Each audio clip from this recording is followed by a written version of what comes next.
So guys, quick update tayo for today. Ang hali na, meron tayo dito check ngayon. Actually nadila natin Ford EcoSport na 2015 trend. Ang mileage niya is parang around 30 plus pa lang siya or going 40 na yata. So low mileage lang siya. May mga hairline scratches, may mga tama, may mga dent, pero sobrang ano lang, peeling panels lang and ABS emission na eh. Pati lang naman sa atin, wala naman magiging problem dyan. Yung aircon, malamig. Sa ano, nakita rin namin, pakaka-maintenance lang ni sir.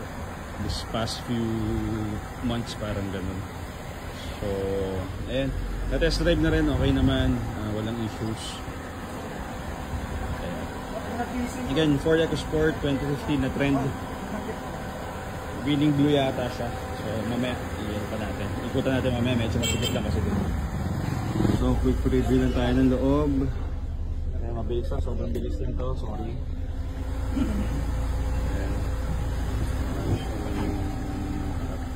Yan na rin na loob.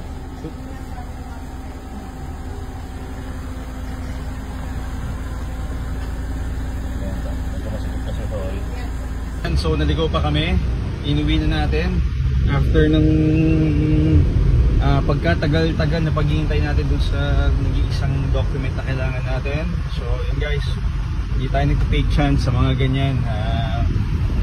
Kahit isang pirasong papel lang na kailangan natin, hindi namin bibili niyan kahit wala yun. So at least na-provide nila yung mga kailangan natin.